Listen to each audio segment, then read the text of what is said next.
Bueno, bien, buenas noches a todos. Bienvenidos nuevamente a los Winners Honduras Hero Challenge. Como siempre, pues es un gusto verles a todos nuevamente. Y pues como vieron en el anuncio, esta noche tenemos el tema de trabajando con datos abiertos y contrataciones abiertas. Y para ello nos acompañan dos amigazos del Honduras Hero Challenge que desde hace varios años nos vienen acompañando en el desarrollo de todos los startups, con talleres, conferencias.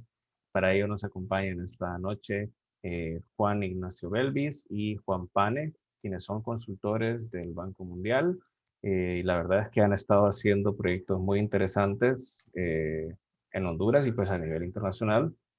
Y pues nos van a comentar un poco hoy acerca de datos abiertos y un poco de los proyectos que han manejado con el gobierno de Honduras y pues para que todos podamos conocer un poco más de esas herramientas con las que contamos.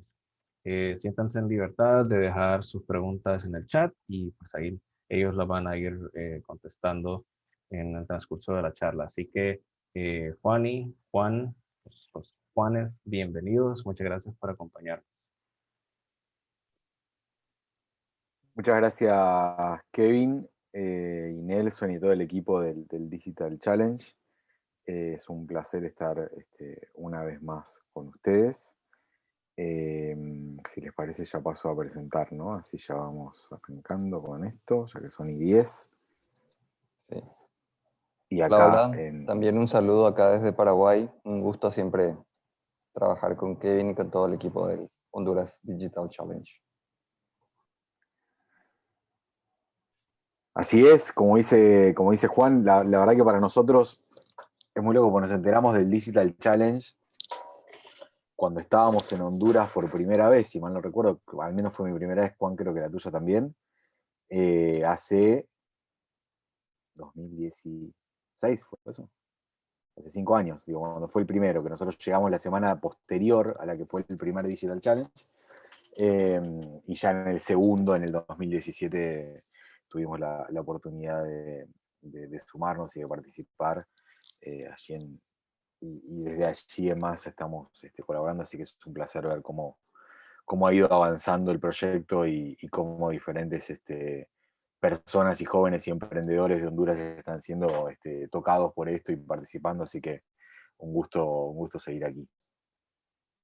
Como decía Juan, yo arranco, después le va a tocar una parte de él y al final voy a hacer un poquito yo. Eh, Nosotros somos consultores del Banco Mundial, digo, yo trabajo más que nada en temas de políticas de datos y datos abiertos. Juan viene haciendo un trabajo muy interesante y muy intenso desde ese momento que les comento, en procesos de apertura de contrataciones, de datos de contrataciones, específicamente allí en Honduras y en muchos otros países más también. Así que le voy a entrar un poco más en ese detalle y yo voy a arrancar un poco más desde lo general de por qué entendemos que es importante que para ustedes, ¿no? Digo que son eh, personas que tienen una vocación o una voluntad emprendedora, digo, está bueno que dialoguen un poco sobre estos temas que vamos a ir tocando hoy. Eh, la primera cosa que me parece importante decir es nosotros, digo, ¿dónde estamos? ¿No? Digo, estamos en una sociedad que es la sociedad que muchos la llaman, digo, la sociedad del conocimiento, digo, la sociedad de la información, ¿no? Digo, la economía de los datos, la era de los datos, ¿no? Digo, estamos hablando en general, cuando describimos al mundo en el que vivimos hoy, de la información, los datos, el conocimiento, digo, como un eje central de lo que define a la sociedad en la que nos rodea, ¿no?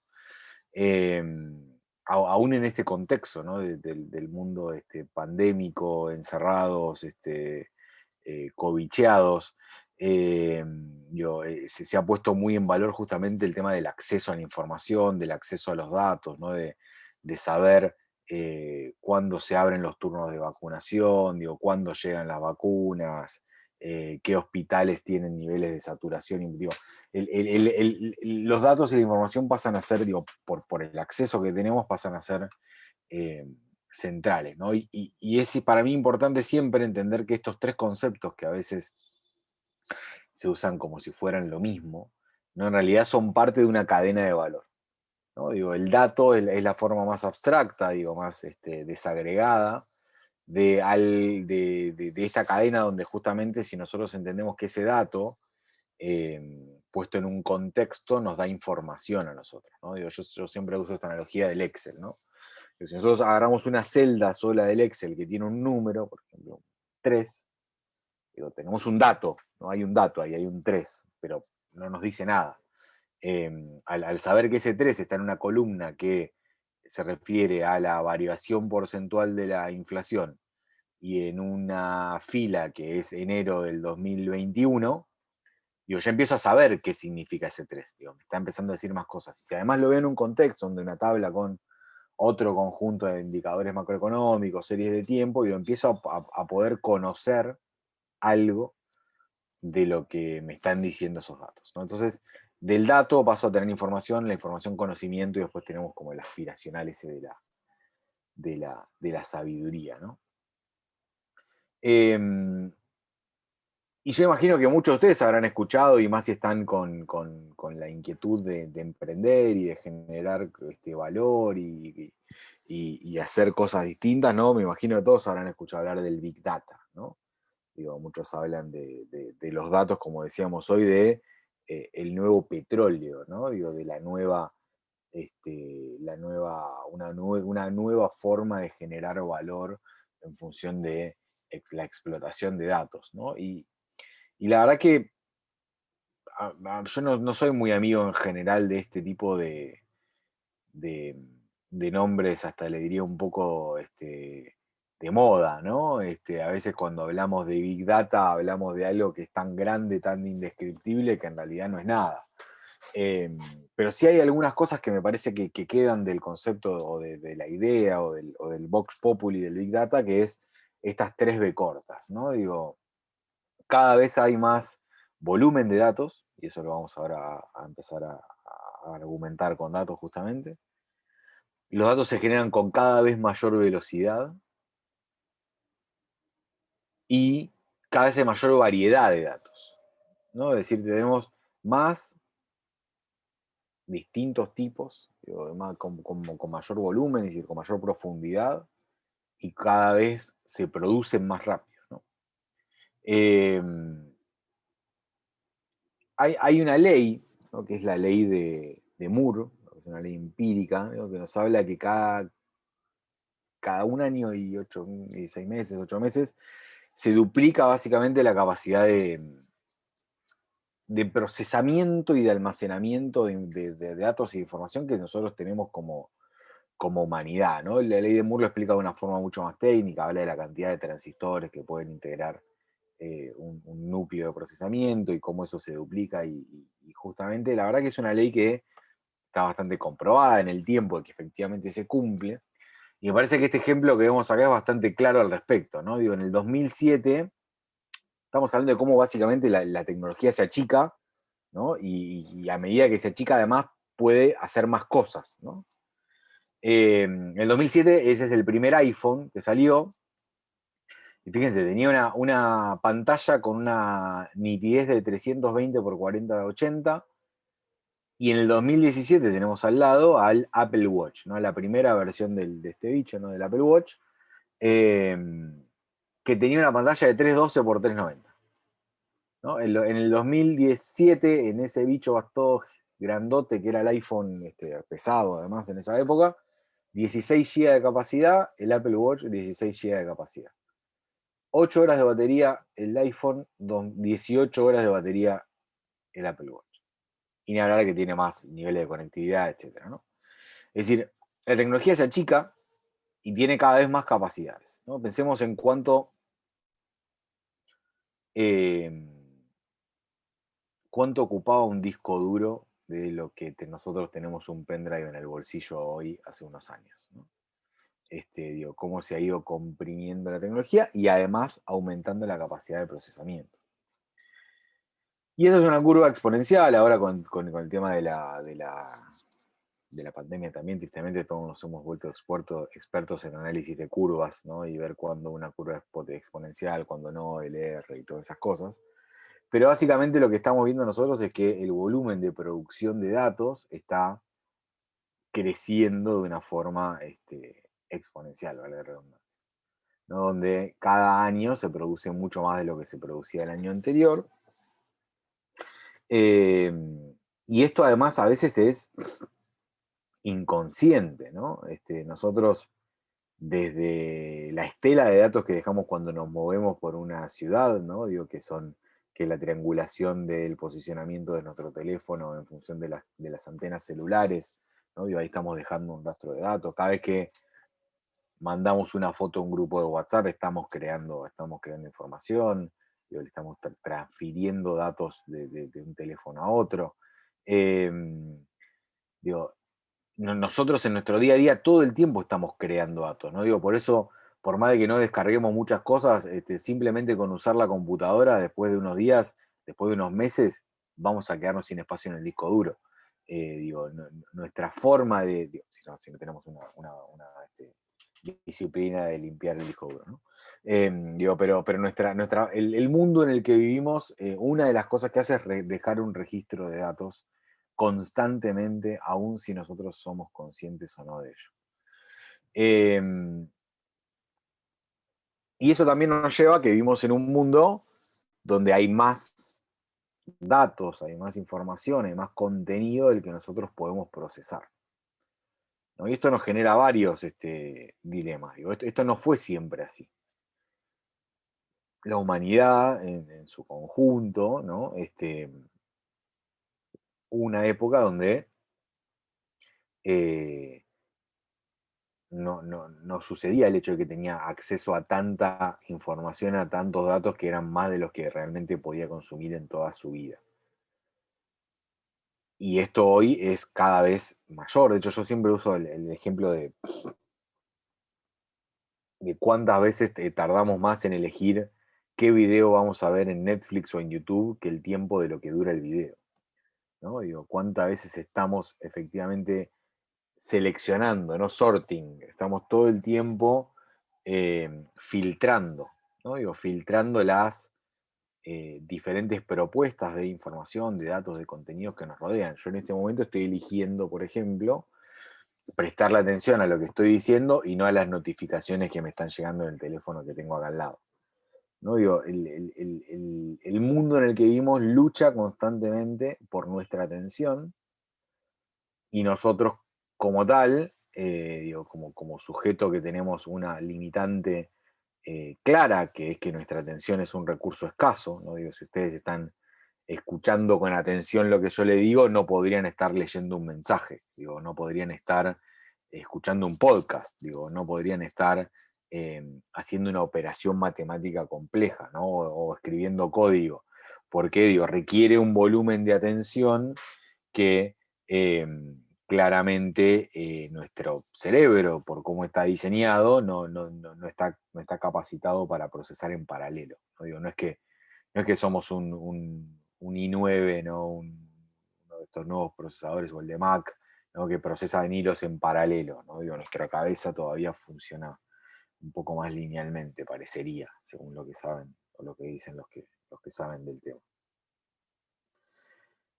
Y en la evolución de esta sociedad, del mundo en el que vivimos hoy, ¿no? Hay un señor que es claramente muy importante y uno de los responsables, ¿no? de la forma, casi podríamos decir, que tiene el mundo hoy, que es este individuo, Sir Tim Berners-Lee. Sir Tim Berners-Lee es el padre de con dos siglas, ¿no? Que son muchas veces invisibles, pero que están todo el tiempo presentes en nuestras vidas, que son www y HTTP, ¿no? Yo la dije al revés, HTTP y www. Este señor es el padre de la web, ¿no? Del acceso a Internet al cual nosotros y la gran mayoría del mundo hoy tiene, ¿no? Y entiende la gran mayoría de las personas que Internet es lo que está adentro de un navegador. De hecho, si le preguntamos a mi mamá o le preguntamos a un montón de personas más, Internet es lo que pasa adentro de Google, ni siquiera del navegador, ¿no? Digo, es lo que está detrás de ese cuadro de búsqueda de Google. Y este señor, además, este desarrollo, el desarrollo de Internet lo hizo en los años 90, de hecho a principios de los años 90, cuando estaba en el CERN, el Centro de Investigación que está en Suiza, ¿no? Donde además se investiga cosas como el colisionador de hadrones, ¿no? La partícula de Dios, la búsqueda por la partícula de Dios. Y este señor trajo después, muchos años después, un concepto que nos acerca un poco más a lo que nosotros vamos a hablar, que es el concepto de los datos vinculados, ¿no? Digo, cómo podemos empezar a trabajar con datos, que de alguna forma los datos nos ayuden a nosotros en el proceso de trabajarlos, desde una forma de poder relacionarlos, ¿no? A través de diferentes identificadores. Y con esto tratamos de acercarnos un poco más al objeto central de esta conversación, que son los datos abiertos, ¿no? En este mundo de datos, de Big Data, donde la sociedad está datificada, ¿no? Infoxicada, rodeada de información, rodeada de contenidos, nosotros hablamos de un tipo de dato particular que son los datos abiertos. Y los datos abiertos, a diferencia de otros datos, son datos que pueden ser gratuita y libremente usados, reutilizados y redistribuidos por cualquiera y para cualquier fin. Y esto no pasa en todas las industrias, ¿no? Digo, si uno, por ejemplo, quisiera trabajar en la industria del deporte, ¿no? Digo, los datos deportivos son datos que salen muy caros. Los datos de las historias estadísticas, bueno, ni hablar de Estados Unidos, no digo, donde hay hasta toda una rama del análisis estadístico y económico que se llama Sabermetrics, ¿no? Que es el análisis de los datos de béisbol, de jugadores de béisbol. Pero nosotros hablamos de este tipo de datos que son datos en general que están asociados a lo público, ¿no? Es decir, a los gobiernos, a las instituciones públicas, a los parlamentos, a los organismos internacionales.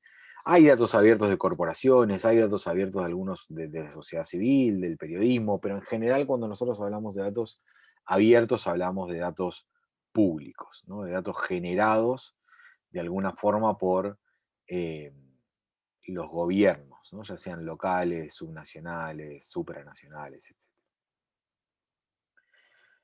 Y acá hay una de las cuestiones claves, ¿no? Estos datos deberían ser gratuitos y deberían estar publicados de una forma accesible y fundamentalmente deberían, dentro de lo posible, estar estructurados, ¿no? Digo, es decir, nosotros no vamos a hablar de datos como los de la izquierda, que ahí hay datos, pero están impresos, ¿no? Y publicados en algún boletín de algún lugar. Nosotros estamos hablando de datos además que están en formatos, o que deberían estar en formatos digitales,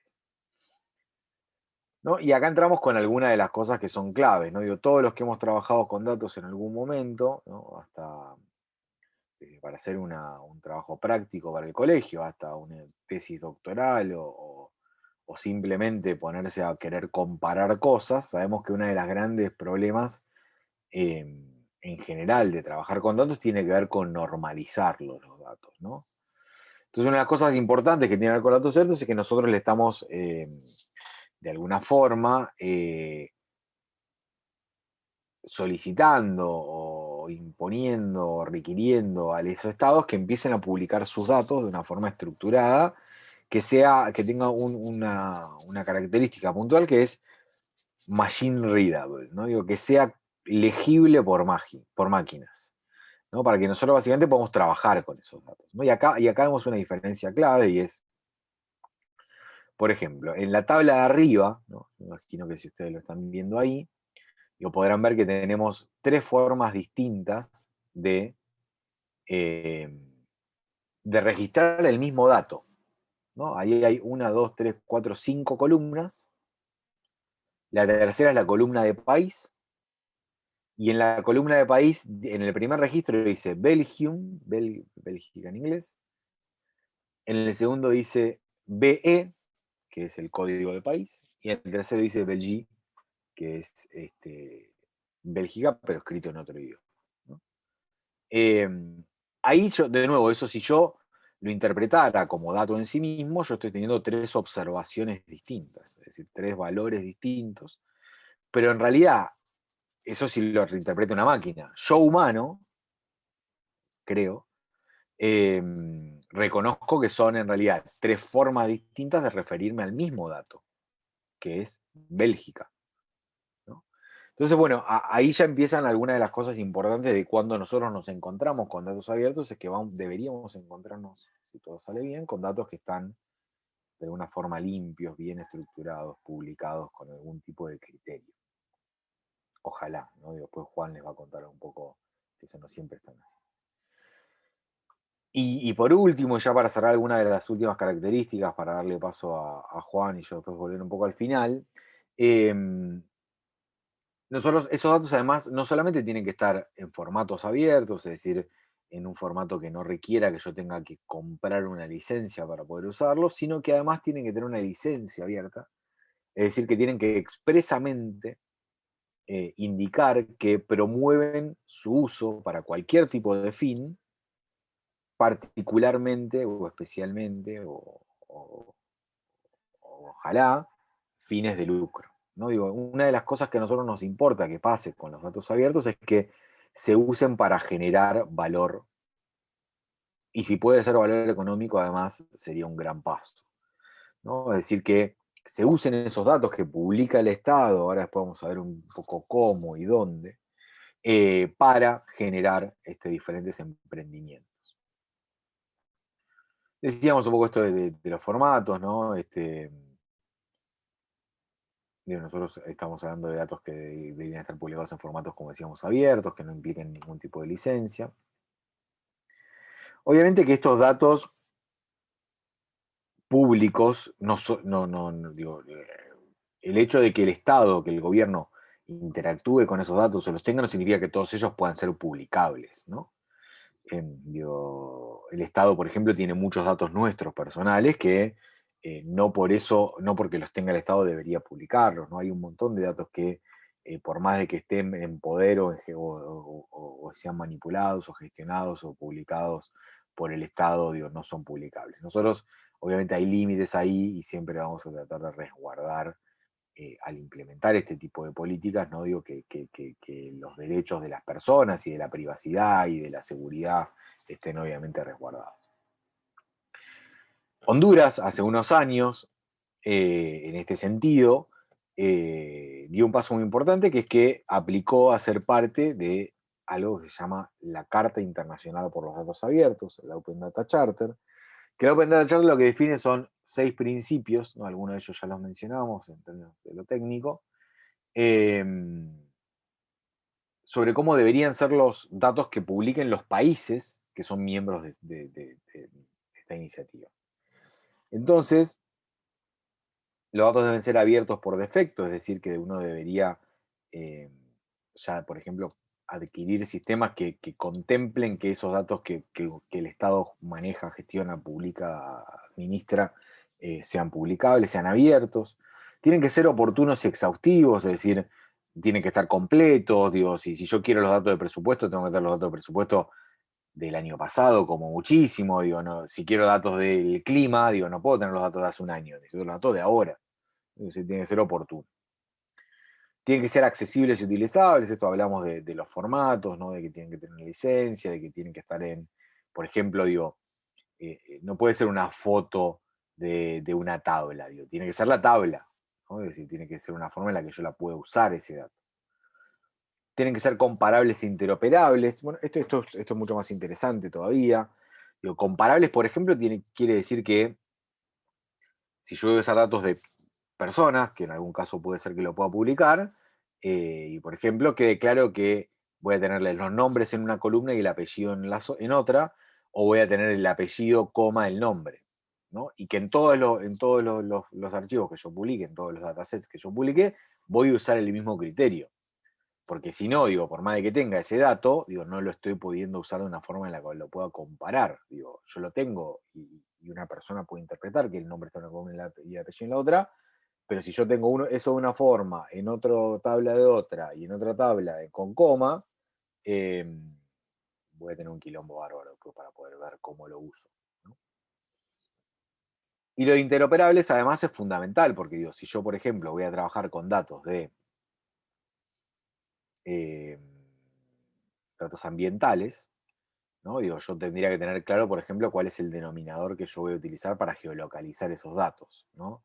Digo, con qué sistema de geolocalización es que yo los voy a utilizar, o con qué sistema métrico, ¿no? Uno de los grandes problemas que tenemos cuando trabajamos con datos de varios países es a lo que nos pasa a nosotros trabajando, por ejemplo, con una computadora comprada en Estados Unidos, que el punto y la coma significan cosas distintas con los números, ¿no? Eso solo puede generarnos un lío bárbaro cuando estamos tratando de interpretar datos. El tema de si usa una coma o un punto para marcar los decimales o para marcar las milésimas. Eh, y además, por ejemplo, que si voy a hablar de datos de presupuesto, esté hablando, no sé, en todos los documentos expresados en millones de lempiras, en vez de lempiras o miles de lempiras, ¿no? Digo, saber cuál es la unidad con la que están denominadas los mismos datos, en este caso, dinero asignado. Y finalmente, tiene dos que son los dos principios que son los más declamativos, si se quiere, en términos de lo propositivo y lo ideológico, no sé si ideológico, pero progresivo de lo que está planteado acá, es que esos datos además tienen que servir para mejorar la gobernanza y la participación ciudadana y para promover el desarrollo incluyente y la innovación en los países, ¿no? De una forma también de encontrarse con, por ejemplo, lo que son los objetivos de desarrollo sostenible, ODS y otro tipo de proyectos así multinacionales. La idea es que esos datos que se abren a partir de los gobiernos, ¿no?, sean usados, ¿no?, y de alguna forma le lleguen a mi mamá, ¿no?, digo, a la ciudadanía en general. Para eso necesitamos intermediarios, ¿no? Digo, porque el gobierno puede abrir un montón de datos, puede tener un portal como el que vamos a ver ahora que tiene Honduras, puede tener diferentes iniciativas de limpieza, de sistematización de sus bases, etcétera. Pero para que eso le llegue al ciudadano de a pie necesitamos que esos datos, y esto lo vamos a ver un poco al final también, necesitan una cocción, ¿no? Digo, es como que yo le entregue harina a la gente, y la verdad que la harina no se come, digo, necesitas hacer algo, necesitas hacer un proceso, ¿no? Necesitas agregarle una capa más de valor para que tener algo que sea consumible, ¿no?, comestible. Entonces ahí es donde aparece el periodismo, ahí es donde aparece la academia, donde aparecen los emprendedores como ustedes, donde aparece la sociedad civil como ustedes, y donde aparecen otros funcionarios, ¿no?, otras áreas de gobierno donde también se usan esos datos. Entonces, eh, nada, así es como vamos a lograr empezar a integrar esos datos en nuestras propuestas de valor, y desde allí sí tener un impacto final sobre el ciudadano. Por último, digo, hoy ya hay datos, obviamente, hay un montón de datos, hay datos por todos lados, algunos los vamos a ver al final, pero por ejemplo tenemos datos de organizaciones de la sociedad civil como Techo en Honduras, pero principalmente tenemos datos públicos, ¿no?, datos publicados, abiertos, en este caso por el gobierno de Honduras, a través de hoy lo que es la Secretaría de Transparencia. Entonces pueden entrar, por ejemplo, a datos.gov, y de hecho les voy a dejar esto acá en el chat, datos.gov.hn, y empezar a recorrer alguno de esos 84 conjuntos de datos de 7 instituciones distintas que están divididos en 13 categorías, que eh, probablemente y ojalá en alguno de los casos de sus emprendimientos les puedan servir para mejorar, por ejemplo, su research, digo, para entender cómo cierta industria puede tener alguna proyección, para entender, por ejemplo, cómo afectan ciertos fenómenos climatológicos algunas de las áreas de las diferentes regiones del país, para entender cómo la industria está distribuida, o para entender, por ejemplo, cuáles son los focos de las compras públicas, ¿no?, para entender si, por ejemplo, pueden ser un proveedor del Estado. Dicho esto, le voy a pasar el micrófono, como haríamos si estuviéramos en persona, a mi colega, amigo y tocayo, vecino, no hay alguna diferencia, Juan Pane, para que él siga contándoles un poco más. Así que nos vemos, yo vuelvo en un ratito.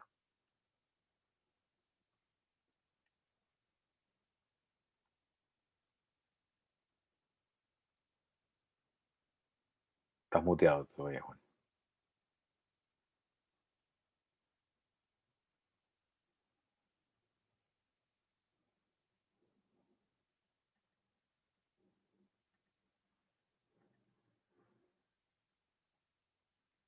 Yo no te puedo desmutear, pero Ahí está. ahí está. ¿Está compartida mi pantalla? Sí, ¿verdad? Sí, Por lo perfecto. menos eso. Sí, ok. Bien. Vamos a checar esto y vamos a presentar esto. Ok. Bueno, gracias Juani por la introducción. Y como ya dijo Juani, estamos trabajando hace varios años apoyando a Honduras en lo que es la publicación de datos abiertos. Juani en general concentrándose más en lo que son datos abiertos en general, y a mí me tocó, o me toca todavía, apoyar a todo lo que es la publicación de datos de compras públicas en Honduras. Y bueno, esto normalmente internacionalmente se conoce como contrataciones abiertas, que es de lo que le voy a hablar ahora.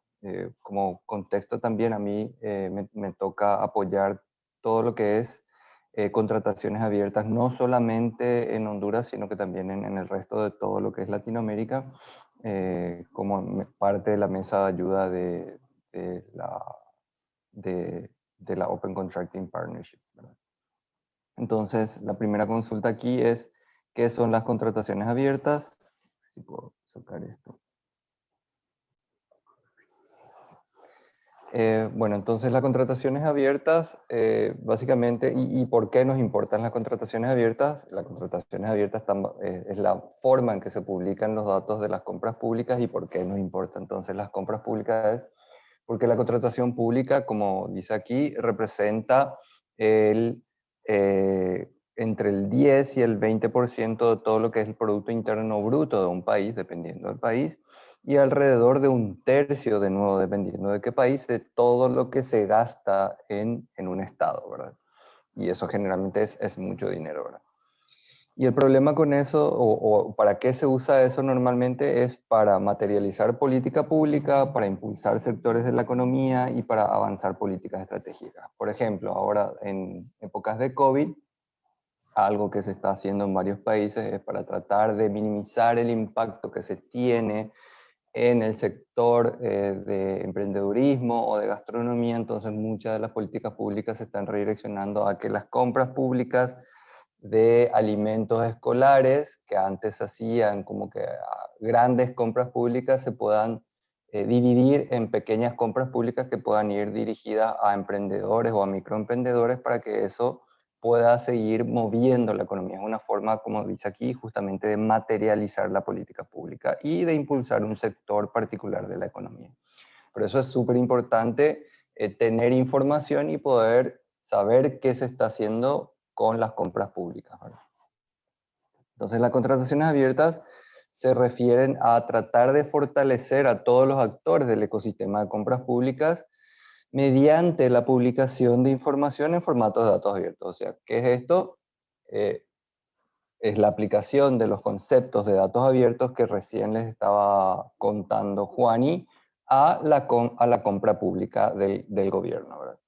Y cuando estamos hablando aquí de fortalecer a los actores del ecosistema de compras públicas, no estamos hablando solamente de quienes compran, que son las instituciones del gobierno, o quienes venden, que son los proveedores del Estado, sino estamos también hablando de todas las personas que pueden estar interesadas en esta información, como ser los periodistas, como ser los investigadores, como ser las organizaciones de la sociedad civil, que quizás tienen un interés particular en controlar cómo se realiza la compra pública en algún sector específico. Los sectores más comúnmente fuertes en el control de la compra pública suelen ser los sectores de construcción, los sectores de alimentos, los sectores de salud, etcétera, ¿verdad? Entonces, de nuevo, la contratación abierta se refiere a que todos los actores interesados en la compra pública puedan tener la información que necesitan en el formato más amigable posible, como decía Juani, formato abierto, que pueda ser usable, reutilizable, con datos estandarizados, con fechas estandarizadas, con unidades de medida que puedan estar bien definidas, etcétera, etcétera, etcétera. ¿Para qué? Para que puedan hacer el trabajo que quieran hacer. Entonces, si es un comprador, para que pueda publicar su oferta, que pueda seleccionar al mejor proveedor, si es un proveedor, para que pueda encontrar una oportunidad de negocio o para venderle al Estado, si es una organización de la sociedad civil, para seguir todo el proceso de contratación del sector que le interesa, si es un académico para hacer una investigación sobre las compras públicas, les muestro después un ejemplo de eso, y si es un periodista para, bueno, hacer una investigación periodística de algo que puede o no estar potencialmente bien o mal.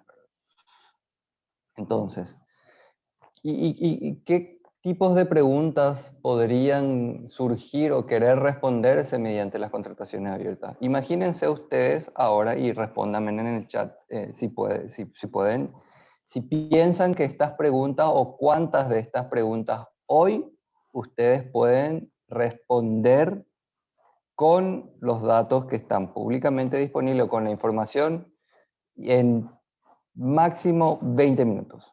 Si yo les digo, ok, tienen 20 minutos para responderme cuántos proveedores utiliza el gobierno de Honduras, quiénes son los proveedores con más contratos en el gobierno de Honduras, cuánto cuestan las modificaciones de contrato de obra pública en Honduras, qué proyectos tienen retrasos en la ejecución, a cuánto asciende el gasto en algún tema en particular o algún ítem en particular, por ejemplo, las mascarillas de COVID, y quiénes están recibiendo o están recibiendo los proveedores su pago en las fechas que deberían recibir sus pagos.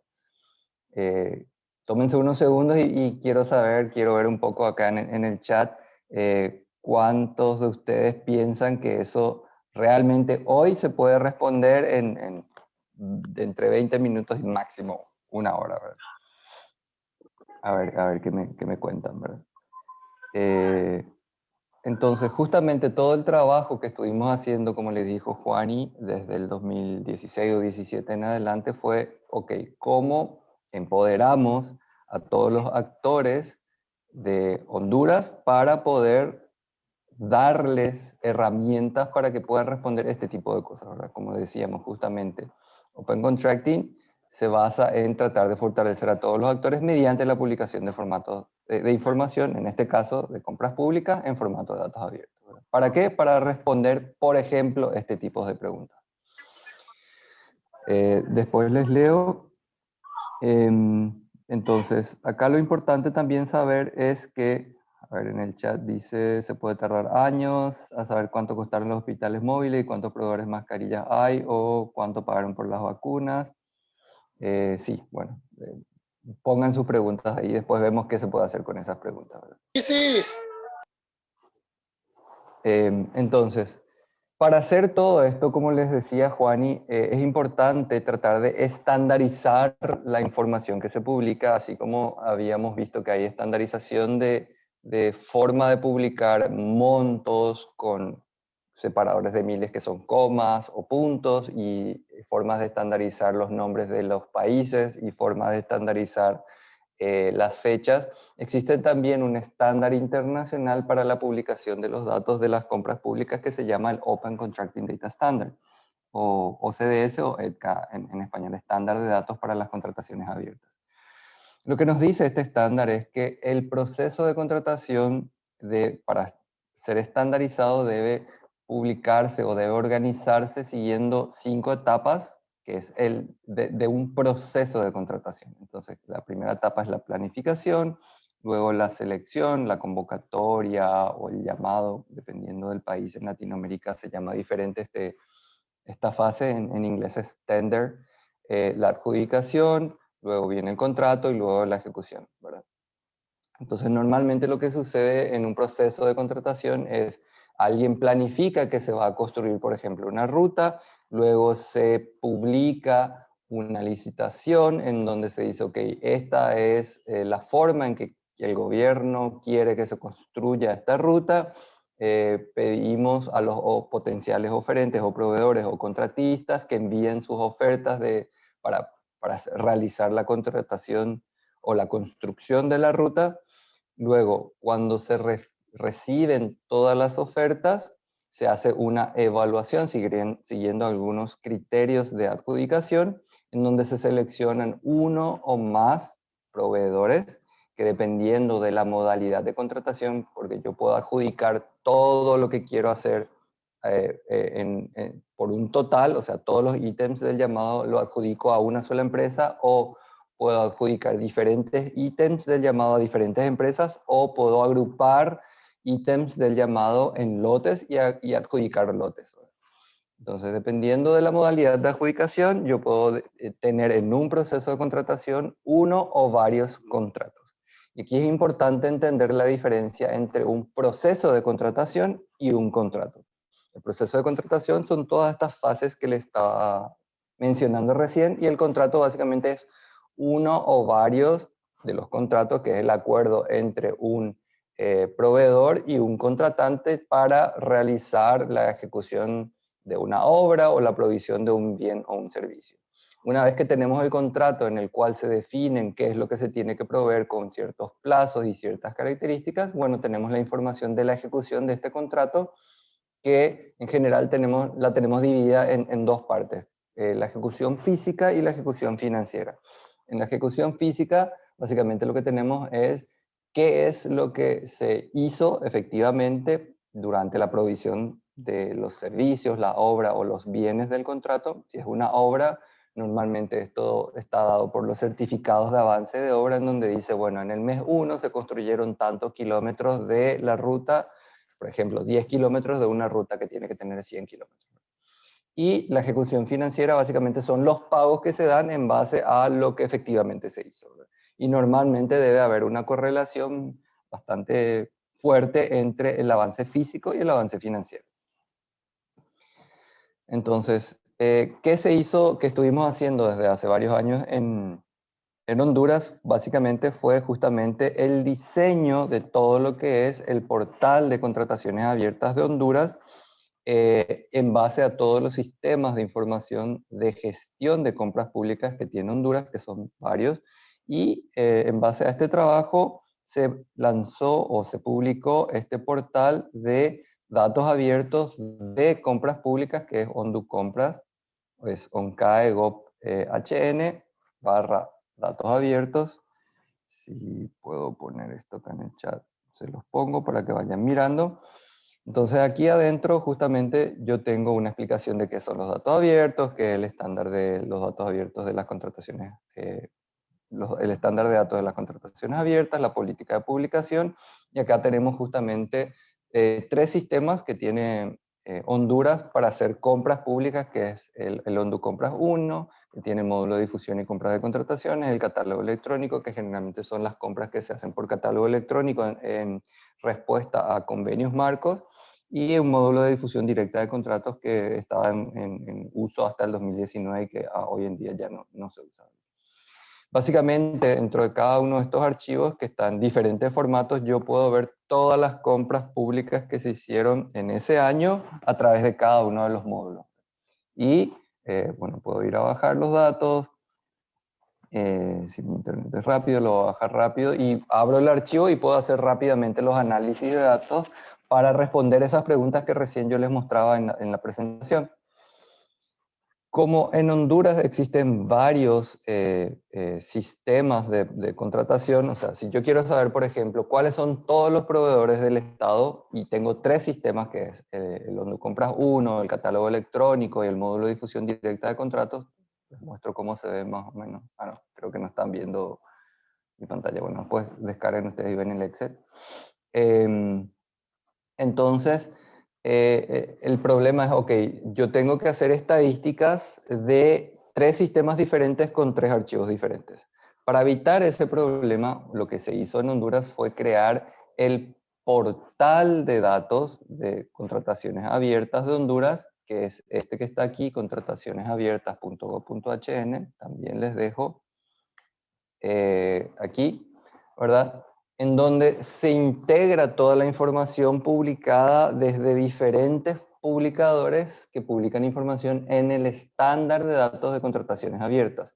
¿Cuáles son estos publicadores que están integrados hoy en día en este portal? Son los tres sistemas que recién vieron de OnCae, más el sistema, los datos de los pagos de los procesos de contratación pública que vienen de CEFIN, de la Secretaría de Finanzas. Y también últimamente que se está haciendo ahora mismo, creo que se lanza esta o la semana que viene, se está también publicando aquí o se está integrando aquí todos los datos de las compras COVID que se publican en el portal de la IAIP, ¿verdad? Entonces son mucha información de muchos proveedores, de muchas instituciones del Estado, de muchos tipos de compras que gracias a que los datos están estandarizados, es fácil integrar y, bueno, tener un análisis de esto, ¿verdad? Entonces, acá el sitio web al inicio nos dice, bueno, tenemos información de 43.000 proveedores que vienen de estos sistemas, de esta cantidad de contratos, de esta cantidad de procesos de contratación. Ahora ya sabemos que hay una diferencia entre procesos de contratación y contratos, y de esta cantidad de procesos de pago. Los procesos de pago vienen de, como les dije, el sistema CIAFI, de CEFIN, y los procesos de contratación vienen de los 3 sistemas que les dije de donde compras, ¿verdad? Entonces, el portal tiene varias funcionalidades, una de las cuales es hacer visualizaciones, o sea, o generar información en base a los datos crudos que se tiene. Si se recuerdan la pirámide que le mostró Juan y al inicio, en la base estaban los datos. En este caso, los datos son los datos en el formato del estándar de contrataciones abiertas. De esos datos yo puedo derivar información. Una vez que la información es consumida, se puede convertir en conocimiento. Entonces, una información que yo puedo derivar aquí tenemos, por ejemplo, varios tableros. Les voy a mostrar solo uno, que es el tablero de procesos de contratación. Entonces, aquí yo entro y me muestra una estadística de los procesos de contratación de todos los sistemas que están integrados, que por ejemplo es la cantidad de procesos de contratación que se tienen. Aquí también tenemos filtros. El sistema tiene 3.157 procesos de contratación del 2021, pero si vamos al 2020 y yo puedo ver y empezar a analizar justamente los datos del 2020. Aquí me dice que el filtro aplicado es el del 2020 y yo puedo hacer análisis aquí. Veo la cantidad de procesos de contratación por modalidad de contratación, en donde vemos que la mayor cantidad de procesos de contratación son de compra menor, de 10.190 procesos, que eso corresponde casi al 80%, pero que los montos son diferentes. Una cosa es analizar la cantidad de procesos de contratación y otra cosa es analizar la cantidad de dinero que se gasta por cada modalidad de proceso de contratación, que es lo que vemos en la diferencia en estos dos gráficos. Acá teníamos que la compra menor era lo que más aparecía con 10.000 procesos de contratación, pero aquí la compra menor no es la que más se ve, es más, es una de las menores, ¿verdad? Porque las que más dinero mueven son la contratación directa, la licitación pública nacional, el convenio marco y la licitación privada. Bueno, y la compra menor es mucho menor. Si bien hay mucha más cantidad, el monto que se gasta en cada compra es mucho menor en la suma en el 2021 que el resto de los procesos de contratación. Y bueno, y después acá podemos hacer un análisis de la distribución de los procesos de contratación en el año.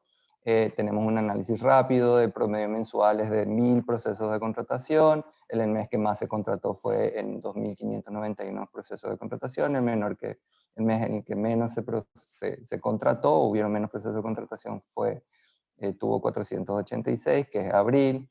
Bueno, etcétera, etcétera, etcétera. Y luego puedo hacer de nuevo la distribución por mes de montos, no por cantidad.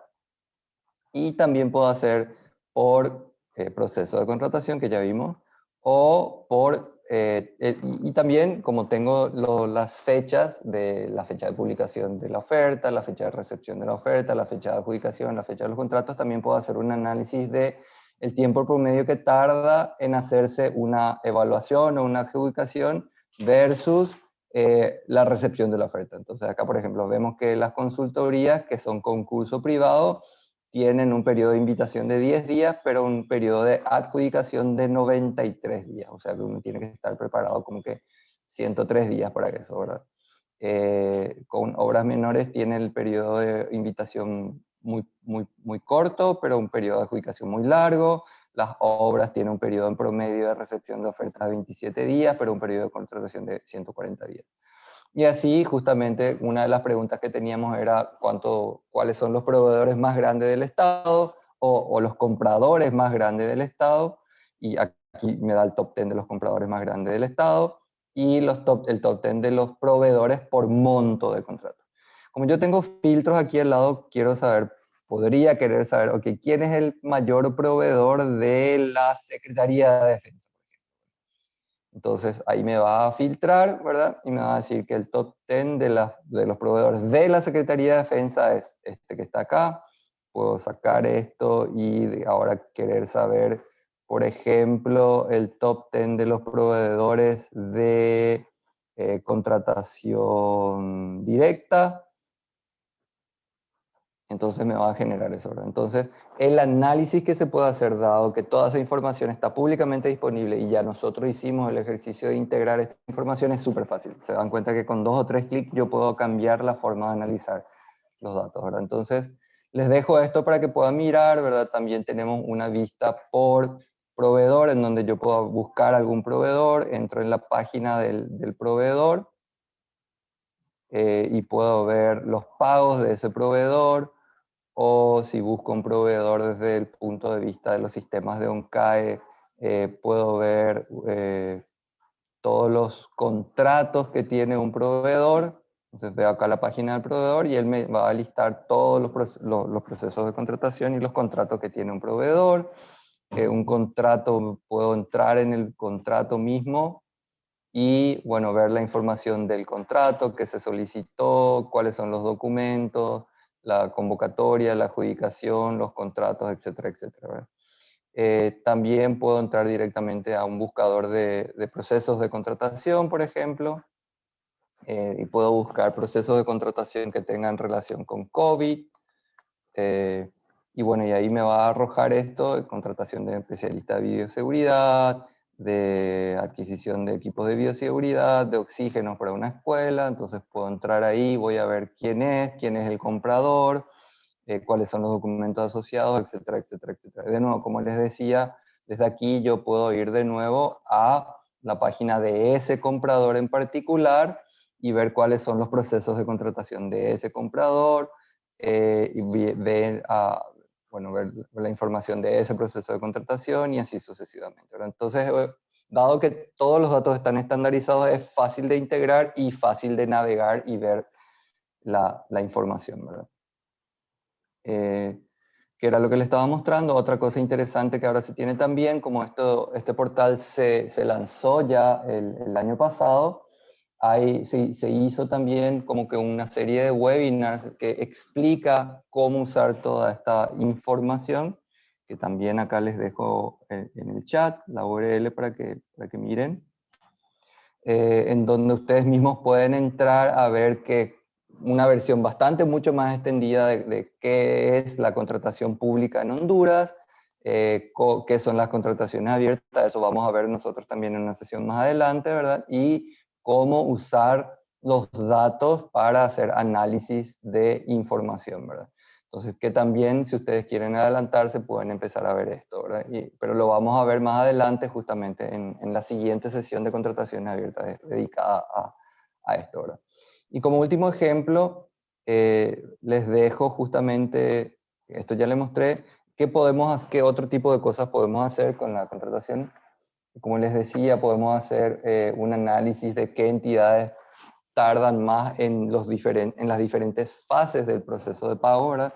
Este es un análisis que hicimos nosotros para Paraguay, en donde vimos cuáles son las entidades que tardan más en pagar y cuánto cuesta este retraso en la economía nacional, ¿verdad? Y vimos que analizamos 377.000 facturas y esto justamente nos da un monto de, recuerdo, de muchos millones de dólares que cuesta en la economía justamente de Paraguay, ¿verdad? Entonces, todo esto se puede hacer justamente gracias a que tenemos toda la información públicamente disponible, y podemos hacer estos tipos de análisis, ¿verdad? Se dan cuenta como todos los análisis que se pueden hacer cuando la información está públicamente disponible, ¿verdad? Y lo que les decía, entre el 2011 y el 2017 el costo de retrasar los pagos fue de 143 millones de dólares.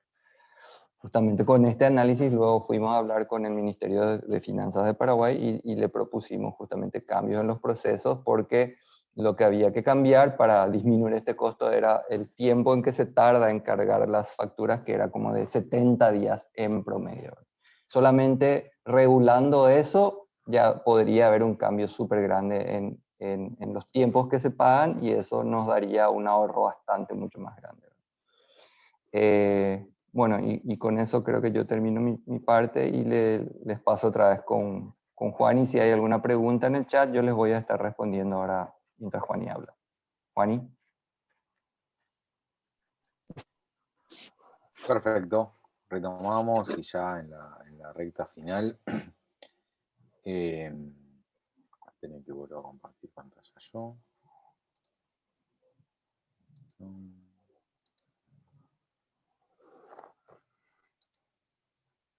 Ven bien ahí, ¿no? Sí, bien.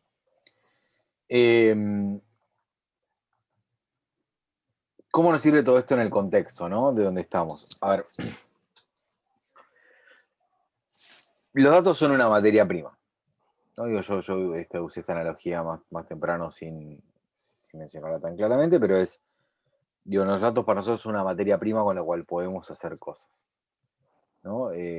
Una de las grandes aportes que nos hace para los que queremos hacer cosas con los datos, este tipo de políticas, estándares y lineamientos sobre cómo publicar datos, es que nos facilitan uno de los procesos más complejos, como decíamos hoy, de lo que tiene que ver con trabajar con datos, que es el refinamiento, ¿no? Lograr que las peras sean peras y las manzanas sean manzanas, estén escritas como tal y estén en la columna de frutas, ¿no? Digo, eso solo es un montón.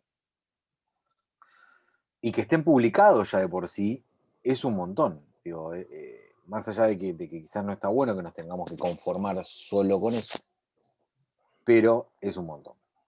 La clave está en nosotros en qué hacemos después con esos datos, ¿no? Digo, nosotros lo que tenemos que hacer es utilizarlos y en función de eso generar nosotros nuestra propia capa de valor, ¿no? Digo, la existencia es una primera capa, limpiarlos y refinarlos de una segunda, la tercera es la publicación.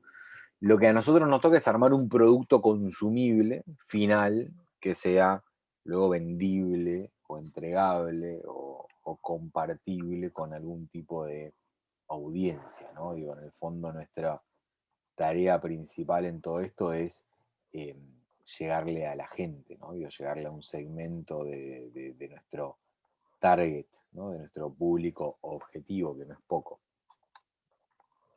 Decíamos, teníamos los datos del portal de datos, tenemos los datos del portal de contrataciones, que recién Juan nos explicó además muy bien con el caso de Paraguay, de qué cosas podemos mirar, ¿no? De qué cosas podemos encontrar o qué preguntas le podemos hacer, ¿no? A ver, una de las claves de los datos es tener claro qué preguntas le puedo hacer, ¿no? Digo, tener claro qué preguntas me pueden ayudar a responder, ¿no? Lo cual en un punto, a ver, cuando uno emprende, ¿no? Cuando uno busca generar eh,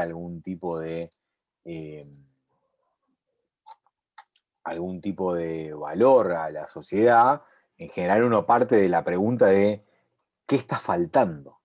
¿No? Digo, ¿dónde hay una necesidad no cubierta acá? Y en qué punto de alguna forma los datos nos sirven a nosotros para ir encontrando formas de generar una propuesta para esa necesidad no resuelta que encontramos en el mundo que nos rodea, ¿no? Hay otros portales de datos, acá van a encontrar, por ejemplo, los datos del World Bank, nosotros tenemos el propio banco, tiene un portal de datos, el Data Bank, donde van a encontrar datos comparados de un montón de países. Encontramos bases de datos mucho más banales o no, digo, en el Kaggle vamos a poder encontrar repositorios de base de datos como por ejemplo los datos de los jugadores del FIFA, o en Data World podemos ponernos a buscar. Nosotros hace poco hicimos un trabajo con unos alumnos nuestros sobre datos de Pokémon o datos de Game of Thrones. Datos vamos a encontrar un montón, ¿no? Digo, la clave es encontrar el dato que nos sirve a nosotros para responder la pregunta, ¿no? Y en función de eso, nosotros lo que vamos a tener que lograr, probablemente en el marco de nuestras propuestas tecnológicas, informáticas, de algún tipo de producto o de servicio, ¿no? Es básicamente algún tipo de servicio web, ¿no? Digo, probablemente nos vamos a tener que comunicar con ese proveedor del dato a través de alguna forma de consumir ese dato, y en función de eso nosotros agregarle valor. Y eso, todo esto lo hice rápido porque quería llegar también a este punto, ¿no? Y es, hoy datos, digo, más allá de que nosotros estamos hablando acá de que podemos, por ejemplo, obtener datos de portales de gobierno, de portales de otros organismos, de un montón de lugares, y ahora voy a tomar un poco las respuestas de algo de lo que está surgiendo en la conversación ahí en el chat. Digo, nosotros también podemos generar datos, ¿no? Google genera datos todo el tiempo a medida que nosotros con un teléfono con Android estamos moviéndonos por la ciudad, y eso alimenta, por ejemplo, la plataforma de Google Maps, ¿no? Digo, todo el tiempo nosotros, y la aparición del hardware libre, ¿no? De herramientas como Arduino, herramientas en ese sentido nos permiten también, por ejemplo, pensar formas en las cuales nosotros no solamente podemos consumir datos de otros para generar... Hola, hola. Perdón, decía, no podemos, no necesitamos generar, usar solamente los datos de otros, sino generar nuestros propios datos que nos sirvan justamente, como decíamos, para encarar esos problemas o proyectos que nos sirven, o que entendemos que nos sirven. Ahí había unas preguntas, creo que Juan fue atendiendo algunas, voy a retomar una sola sobre datos de justicia. Datos de justicia, la verdad que hay una red que se llama la red RIJA, que es la Red Internacional de Justicia Abierta. Digo, ahí van a encontrar diferentes ejemplos de cosas que se están haciendo con datos. De hecho, Juan menciona a Hilda, digo, ambos hemos sido, somos o seremos parte de Hilda, que es una organización que tiene como foco promover las políticas de datos en la región. Y uno de los proyectos, por ejemplo, que surgió de ahí fue el financiamiento de un proyecto de inteligencia artificial aplicada en procesos de anonimización de bases de datos jurídicas para la apertura de esos datos. Es un proyecto que fue financiado por CAF, por BID y IDRC en el marco de un proyecto con Hilda que se llamaba Empatía. Y apareció otra pregunta sobre datos de bienes raíces. Les recomiendo, en esto, y es lo último que digo, para en todo caso ver alguna pregunta más o ya despedirlos, que es Properati. Hay un sitio, una empresa que se dedica a perdón, que se dedica a servicios inmobiliarios online, que se llama Properati, que tiene un portal de datos propio, que es data.properati, donde van a encontrar datos, por ejemplo, de todo lo que es real estate de los países donde Properati opera, que son varios en América Latina.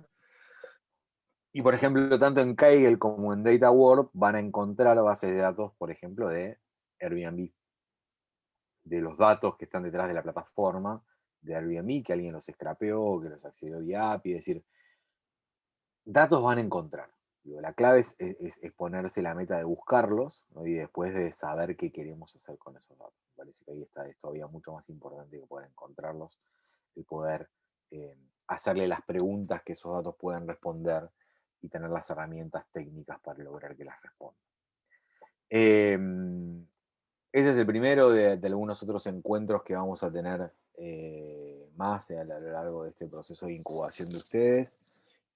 También es como un poco una presentación de los temas en los que nosotros trabajamos. Así que por mi parte les agradezco su atención. Obviamente el equipo del HDC una vez más por lo bien que nos tratan siempre. Y estamos acá dispuestos para conversar o para alguna otra duda que quede. Excelente, muchísimas gracias Juani y Juan Pane por la participación, gracias por explicarnos todos los conceptos. Muy interesante pues saber que contamos con estas herramientas que nos permiten tener acceso a toda esta información. Y bueno, si tienen preguntas, pues ahorita tenemos unos minutos todavía. pueden presionar el botón de levantar la mano o pueden dejarla en el chat. Veo que aquí Juan Pane nos ha estado ayudando a responder algunas preguntas en el chat. No sé si ya están todas o si falta alguna. Vamos a ver. Igual también sepamos que eso, vamos a estar nosotros en algunas instancias posteriores, así que cualquier duda también las podemos ir resolviendo y te vamos a tener unos slots también de mentoría, ¿no?